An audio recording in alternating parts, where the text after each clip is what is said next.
time for taking the most delicate care that the balances are correct. This every sister of the Bene Gesserit knows. To begin your study of the life of the Muad'Dib, then take care that you first place him in his time, born in the 57th year of the Pettit Shah, Emperor Shaddam IV, and take the most special care that you locate Muad'Dib in his place, the planet Arrakis. Do not be deceived by the fact that he was born on Caladan and lived his first 15 years there. Arrakis, the planet known as Dune, is forever his place. From Manual of Muad'Dib by the Princess Uran. In the week before their departure to Arrakis, when all the final scurrying about had reached a nearly unbearable frenzy, an old crone came to visit the mother of the boy, Paul. It was a warm night at Castle Caladan, and an ancient pile of stone that had served the Atreides family as home for 26 generations bore that cooled sweat feeling it acquired before a change in the weather.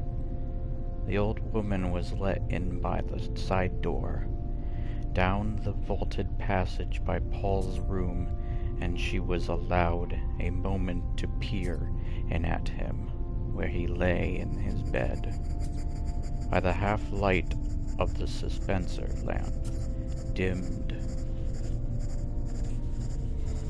and hanging near the floor, the awakened boy could see a bulky female shape at his door, standing one step ahead of his mother. The old woman was a witch shadow, hair like matted spiderwebs, added spiderwebs and hooded around darkness of features, eyes like glittering jewels. Is he not small for his age, Jessica? The old woman asked. Her voice wheezed and twanged like a untuned balisette. Paul's mother answered in a soft contralto. The Atreides are known to start late getting their growth, Your Reverence. So I've heard. So I've heard, wheezed the old woman. Yet he's already 15. Yes, Your Reverence. He's awake and listening to us, said the old woman. Sly little rascal, she chuckled. But royalty has need of slyness. And if he's really the Kwisatz Haderach, well, within the shadows of his bed, Paul held his eyes open to mere slits, two bird-right ovals. The eyes of the old woman seemed to expand and glow as they stared into his. Sleep well, you sly little rascal, said the old woman. Tomorrow you will need all your faculties to meet my Gom-Jabbar. And she was gone, pushing his mother out, closing the door with a solid thump. Paul lay awake, wondering, what's a Gom-Jabbar? And all the upset during this time of change, the old woman has the strangest thing he had seen. Your Reverence, and the way she called his mother Jessica, like a common serving wench instead of what she was, a Bene Gesserit woman lady. duke's concubine and mother of the ducal heir. Is a Gom Jabbar something of Arrakis? I must know before we go there. He wondered. He mouthed her strange words. Gom Jabbar. Kwisatz Haderach. There had been so many things to learn. Arrakis would be a place so different from Caladan that Paul's mind whirled with the new knowledge. Arrakis, Dune, a desert planet. Thafir Hawat, his father's master of assassins, had explained it. Their mortal enemies, the Harkonnens, had been on Arrakis 80 years, holding the planet in Quesfif under a Chom company contract to mine the generatric spice. Malaying.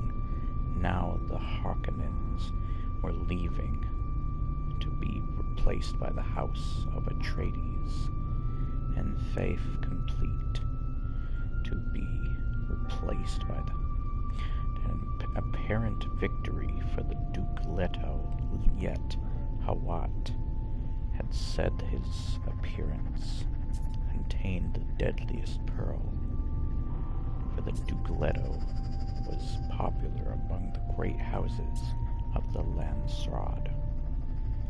A popular man arouses the jealousy of the powerful, Hawat said. Arrakis, Dune, desert planet. Paul fell asleep to dream of an Arakian cavern, silent people all around him moving in the dim light of glowing globes. It was solemn there, and like a cathedral, as he listened to a faint sound. Drip, drip, drip of water. Even while he remained in the dream, Paul knew he would remember it upon awakening. He always remembered the dreams that were predictions. The dream faded. Paul awoke to feel himself in the warmth of his bed, thinking, this world of Castle Caladan, without play or companions. His own age perhaps did not deserve sadness and farewell. Dr. Yu, his teacher, had hinted that the Frurenches class system was not readily guarded on Arrakis. The planet sheltered people who lived at the desert edge without Cade or Bashar to command them. Willow the Sand, people called freemen, marked down on no census of the Imperial Regate. Arrakis, Dune, desert planet. Paul sensed his own tensions, decided to practice one of the mind-body lessons his mother had taught him. 3 quick breaths triggered the responses. He fell into the floating awareness, focusing the consciousness. Arut, dilation, avoiding the unfocused mechanism of consciousness to be conscious by choice. Blood enriched in swift flooding the overload regions. One does not obtain food, safety, freedom by instinct animal consciousness does not extend beyond the given moment, nor into the idea that its victim may become extinct. The animal destroys and does not produce. Animal pleasures remain close to sensation levels and avoid the perceptual. The human requires a background grid through which to see his universe. Focused consciousness by choice. This forms your grid. Bodily integrity follows nerve blood flow according to the deepest awareness of cell needs all things. Cells, beings are permanent. Strive for flow, permanence within. Over and over and over within Paul's floating awareness, the lesson rolled. When dawn touched Paul's window, with the yellow light, he sensed it through closed eyelids, opened them, hearing then the renewed bustle and hurry in the castle, seeing the familiar patterned beams of his bedroom ceiling. The hall door opened, and his mother peered in, hair like shaded bronze, held with black ribbon at the crown. Her oval face emotionless and green eyes staring solemnly. "You're awake," she said. "Did you sleep well?" "Yes." He studied the tallness of her, saw the hint of tension in her shoulders as she chose clothing for him from the closet racks. Another might have missed the tension, but she had trained him in the Bene Gesserit way, in the minutiae of observation. She turned, holding a semi-formal jacket for him. It carried the red Atreides hawk crest above the breast pocket. "Hurry and dress," she said. "Reverend Mother is waiting." I dreamed of her once, Paul said. "Who is she?" "She was my teacher at the Bene Gesserit school. Now she's the Emperor's truth-sayer. And Paul?" She hesitated. "You must tell her about your dreams." "I will." "Is she the reason we got Arrakis?" "We did not get Arrakis." Jessica flickered dust from a pair of trousers, hung them with the jacket on the dressing stand beside his bed. "Don't keep Reverend Mother waiting."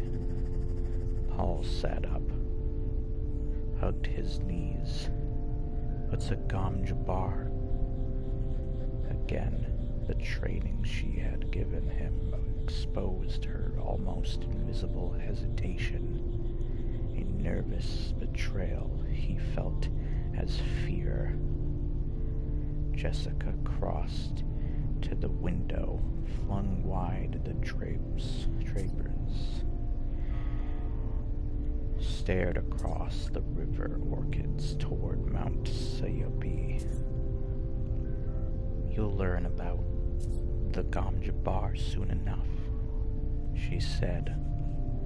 He heard the fear in her voice and wondered at it. Jessica spoke without turning. "Reverend Mother is waiting in my morning room. Please hurry." The Reverend Mother, Gaius Helen Maheim, sat in a tapestried chair, watching mother and son approach. Windows on each side of her overlooked the curving southern bend of the river and the green farmlands of the Atreides family. Holding but the Reverend Mother ignored the view. She was feeling her age this morning, more than a little petulant. She blamed it on space travel in association with that abominable spacing guild and its secretive ways. But here was a mission that required personal attention from a Bene Gesserit with the sight. Even the Padishah, Emperor's truthsayer, couldn't evade that responsibility when the duty call came. Damn that Jessica, the Reverend Mother thought. If only she'd born us a girl, as she was ordered to do. Jessica stopped 3 paces from the chair, dropped a small courtesy, a gentle flick of left hand along the line of her skirt. Paul gave the short bow his dancing master had taught, the one used when in doubt of another's station. The nuances of Paul's greeting were not lost on the Reverend Mother. She said, "He's a cautious one, Jessica." Jessica's hand went to Paul's shoulder, tightened there. For a heartbeat, fear pulsed through her palm. Then she had herself under control. "Thus he has been taught, Your Reverence." What does this she fear? Paul wondered. The old woman studied Paul in one gestalt and flicker. Face oval like Jessica's, but strong bones. Hair. The Duke's black, but with full line of the maternal grandfathers who cannot be named, and that thin, disdainful nose, shape of directly staring green eyes, like the old Duke, the paternal grandfather, who is dead. Now there was a man who appreciated the power of bravura, even in death, the Reverend Mother thought.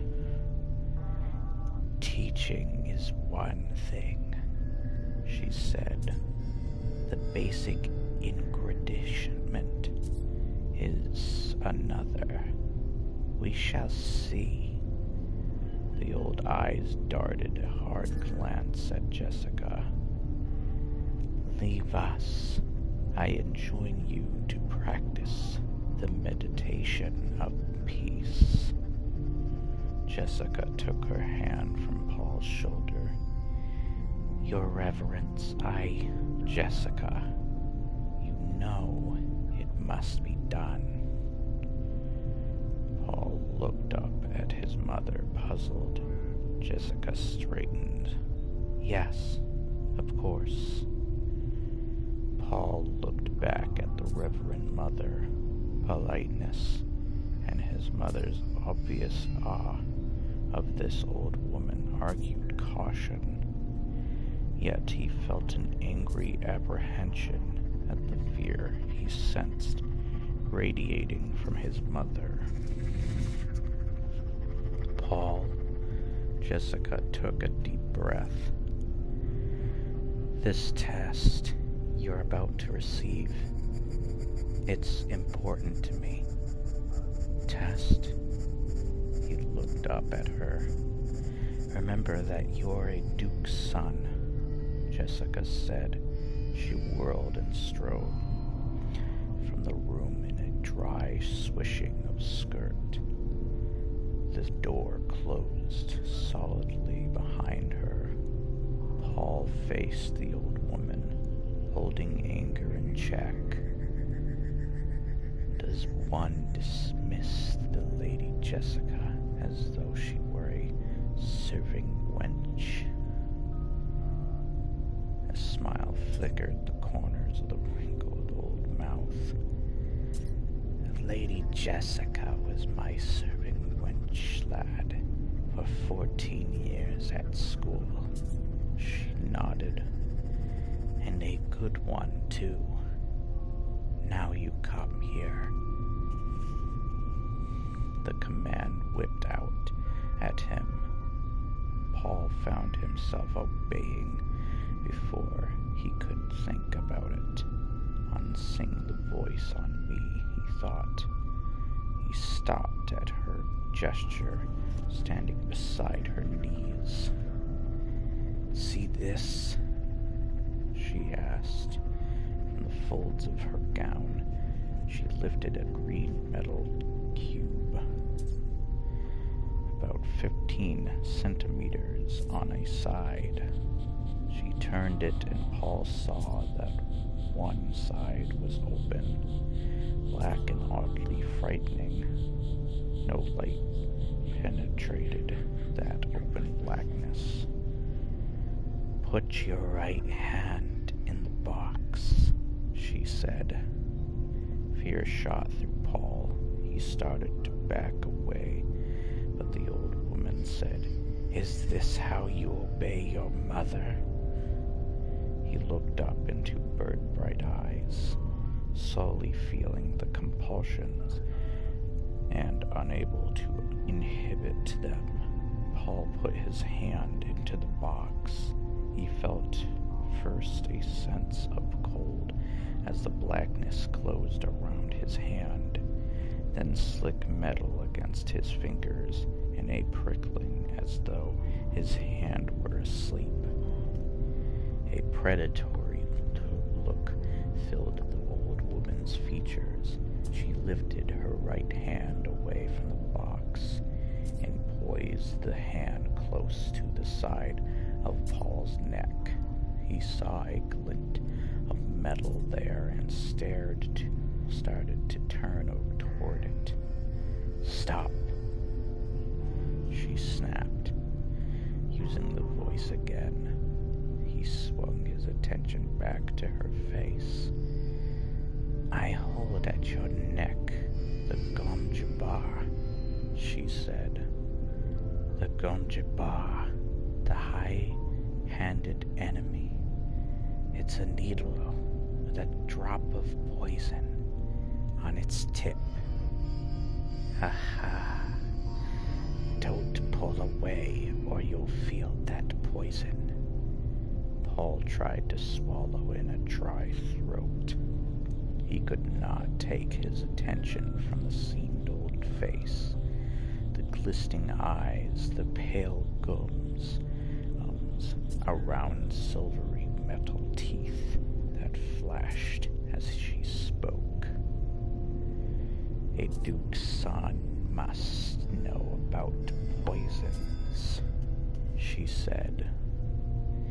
It's the way of our times, musky to be poisoned in your drink. Miss, to be poisoned in your food. The quick ones and the slow ones and the ones in between. Here's a new one for you. The Gomjabar. It kills only animals. Pride overcame Paul's fear. You dare suggest a duke's son is an animal? He demanded. Let us say I suggest you may be human, she said. Steady, I warn you, not to try jerking away. I am old, but my hand can drive this needle into your neck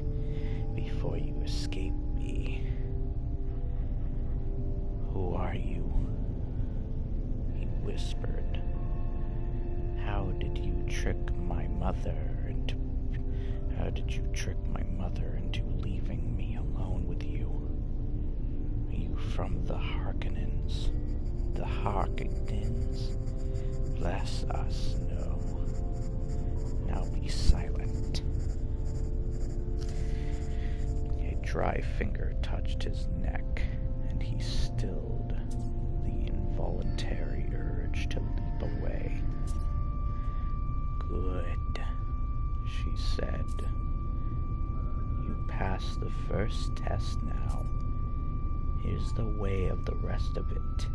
If you withdraw your hand from the box, you die. This is the only rule. Keep your hand in the box and live. Withdraw it and die. Paul took a deep breath to still his trembling. If I call out, there'll be servants on you in seconds, and you'll die. Servants will not pass your mother, who stands guard outside that door. Depend on it. Your mother survived this test. Now it's your turn. Be honored. We seldom administer this to men children. Curiosity reduced Paul's fear to a manageable level. He heard truth in the old woman's voice. No denying it. If his mother stood guard out there, if this were truly a test, and whatever it was, he knew himself caught in it, trapped by that hand at his neck, the Gom Jabbar. He recalled the response from the litany against fear, as his mother had taught him out of B'nai Gesserit. Right. I must not fear. Fear is the mind killer. Fear is the little death that brings total obliteration. I will face my fear. I will permit it to pass over me and through me, and when it has gone past, I will turn the inner eye to see its path. Where the fear has gone, there will be nothing. Only I will remain. He felt calmness return. Said, "Get on with it, old woman." Old woman? She snapped. You've courage, and that can't be denied. Well, we shall see, Sarah. She bent close, lowered her voice almost to a whisper. You will feel pain in this band within the box. Pain. But withdraw the hand, and I'll touch your neck with my Gom Jabbar. The death so swift, it's like the fall of the headsman's axe. Withdraw your hand, and the Gom Jabbar takes you. Understand? What's in the box? Pain. He felt increased tingling in his hand, pressed his lips tightly together. How could this be a test? He wondered. The tingling became an itch. The old woman said, You've heard of animals chewing off a leg to escape a trap. There's an animal kind of trick. A human would remain in the trap, endure the pain, feigning death that he might kill the trapper and remove a threat to his kind. The itch became the faintest burning. "Why are you doing this?" he demanded. "To determine if you're human. Be silent."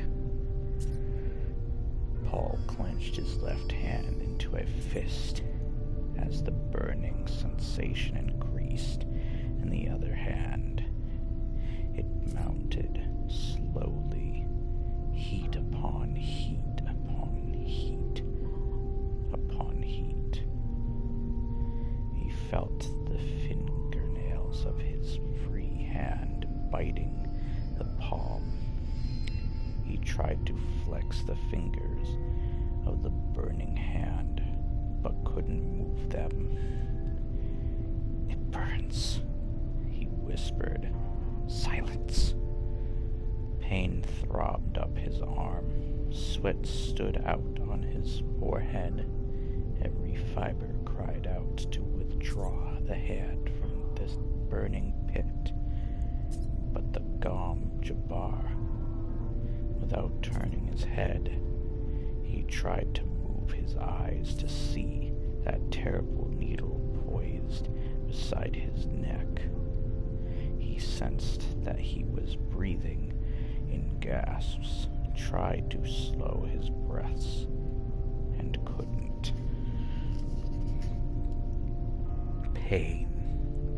His world emptied of everything except that hand, immersed in agony.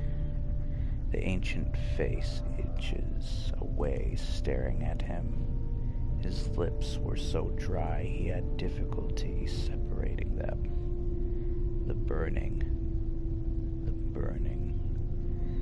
He thought he could feel skin curling black on that agonized hand, the flesh crisping and dropping away until only charred bones remained.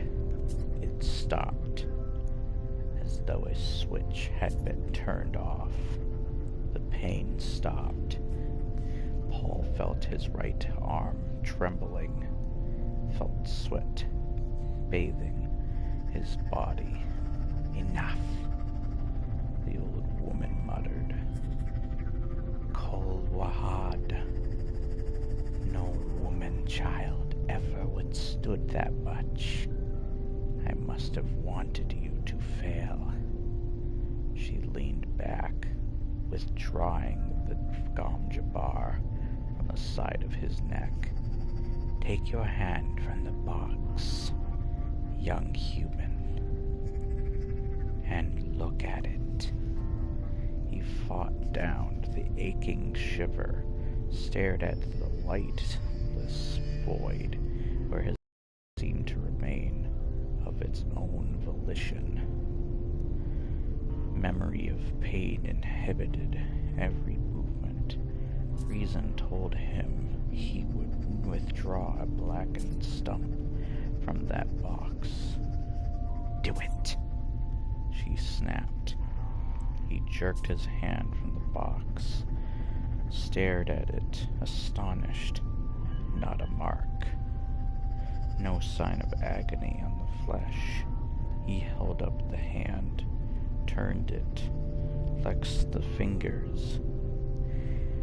"Pain by nerve induction," she said.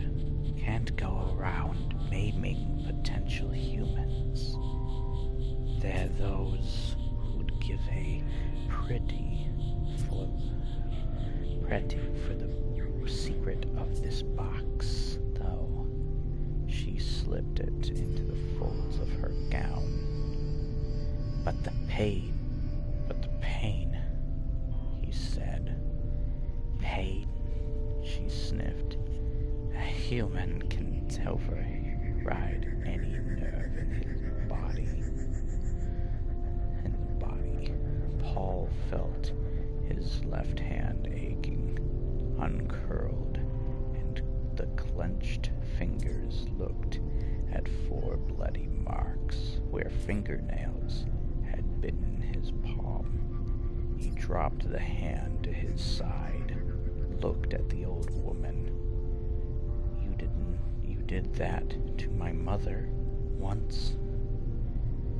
Ever sift sand through a screen? She asked. The tangled, gentle slash of her question shocked his mind into a higher awareness. Sand through a screen. He nodded. We, B'nai Gesserit, sift people to find the humans. He lifted his right hand, willing the memory of the pain. And that's all there is to it. Pain. I observed you in pain. That pain's merely the excess of the test. Your mother's told you about our ways of observing. I see the signs of her teaching in you. Our test is crisis in observation. He heard the confrontation in her voice, said, "It's truth." She stared at him. He senses truth. Could he be the one? Could he truly be the one? She extinguished the excitement, reminding herself, hope clouds observation. You know, when people believe that they say what they say, she said. I know it. The hermeneutics of ability confirmed by repeated test were in his voice. She heard them said, perhaps you are the Kwisatz Haderach. Sit down, little brother, here at my feet. I prefer to stand. Your mother sat at my feet once. I'm not my mother. You hate us a little, eh? She looked towards the door, called out, Jessica. The door flew open and Jessica stood there staring, hard-eyed into the room. Hardness melted from her as she saw Paul. She managed a faint smile. Jessica, have you ever stopped hating me? The old woman asked. I both love and hate you, Jessica said. The hate, that's from pains I must never forget. The love, that's just the basic fact, the old woman said, but her voice was gentle. You may come in now, but remain silent. Close that door, and mind it that no one interrupts us. Jessica stepped into the room, closed the door, and stood with her back to it. My son lives, she thought. My son lives and is human. I knew he was, but he lives. Now I can go on living. The door felt hard and real against her back. Everything in the room was immediate and pressing against her senses. My son lives. Paul looked at his mother. She told the truth. He wanted to get away alone and think this experience through, but knew he could not leave until he was dismissed. The old woman had gained power over him. They spoke truth. His mother had undergone this test. There must be a terrible purpose in it. The pain and fear had been terrible. He understood terrible purposes. They drove against all odds. They were their own necessity. Paul felt that he had been infected with terrible purpose. He did not know yet what the woman terrible purpose was. "Someday, lad," the old woman said, "you too may have a stand outside a door like that. It takes a measure of doing." Paul looked down at the hand that had known pain, then up to the Reverend Mother. The sound of her voice had contained a difference than from any other voice in his experience. The words were outlined in brilliance. There was an edge to them. He felt that any question he might ask her would bring an answer that could lift him out of his flesh world into something greater. "Why do you test for humans?" he asked. "To set you free." Free? Once men turned their thinking over to machines in the hope that this would set them free, but that only permitted them, other men, with machines to enslave them. "Thou shalt not make a machine in the likeness of a man's mind," Paul quoted,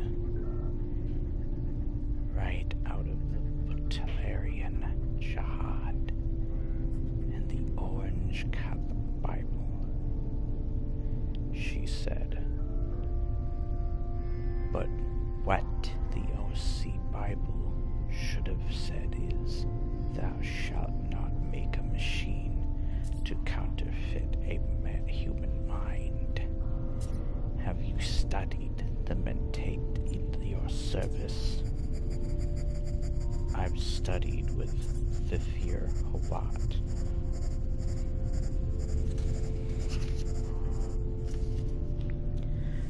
"The Great Revolt took away the crutch," she said. "It forced human minds to develop schools. We're started to train human talents. B'nai Gesserit schools?" She nodded. "We have two chief survivors of those ancient schools, the B'nai Gesserit and the Spacing Guild. The Guild, so we think, emphasizes almost pure mathematics. B'nai Gesserit performs another function. Politics," he said. "Kol Wahad," the old woman said. She sent a hard glance at Jessica. "I've not heard told him, your reverence," Jessica said. The Reverend Mother returned her attention to Paul. "You did that on remarkable few clues," she said. "Politics, indeed. The original B'nai Gesserit school was directed by those who saw the need of a thread of continuity. In human affairs they saw there could be no such continuity without separating human stock from animal stock for breeding purposes." The old woman's words abruptly lost their special sharpness for Paul. He felt an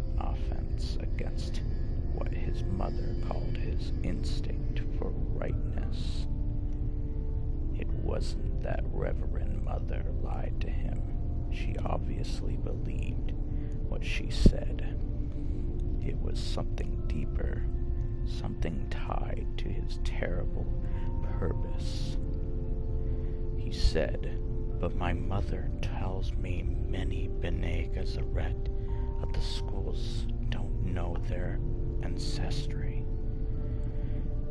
The genetic lines are always in other records," she said.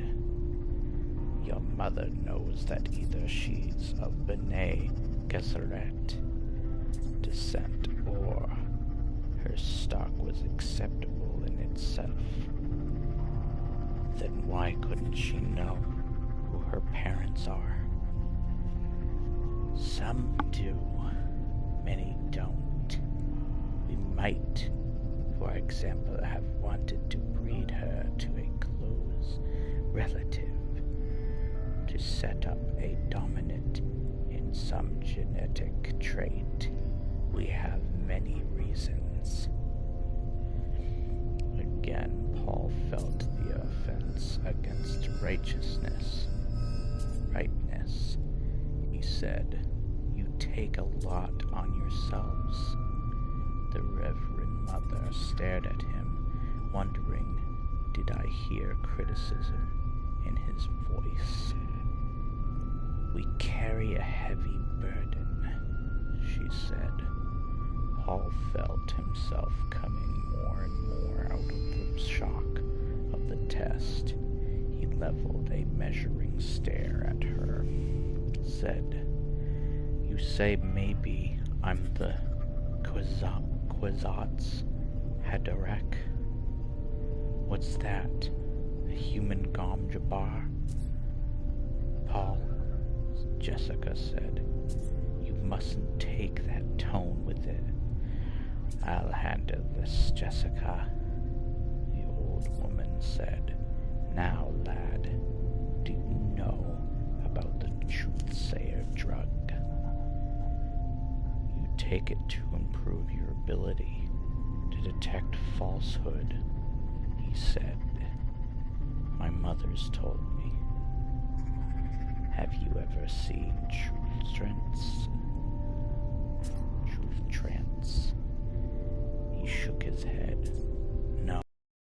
The drug's dangerous," she said, "but it gives insight. When a truthsayer's gifted by the drug, she can look many places in her memory, in her body's memory. We took down so many avenues of the past, but only feminine avenues." Her voice took on a note of sadness. "Yet, there's a place where no truthsayer can see. We repelled by it, terrorized. It is said a man will come one day and find in the gift of the drug his inward eye. He will look where we cannot, into both feminine and masculine pasts. Your Kwisatz Haderach."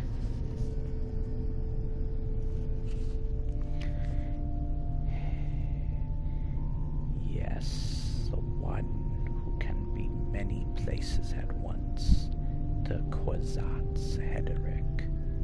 Many men have tried the drug, so many, but none has succeeded. They tried and failed, all of them. Oh no." She shook her head. "They tried and died."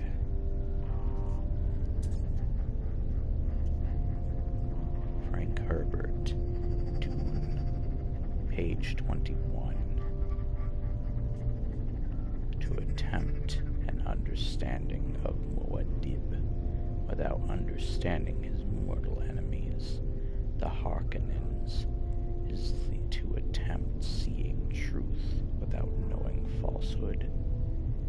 It is the attempt to see the light without knowing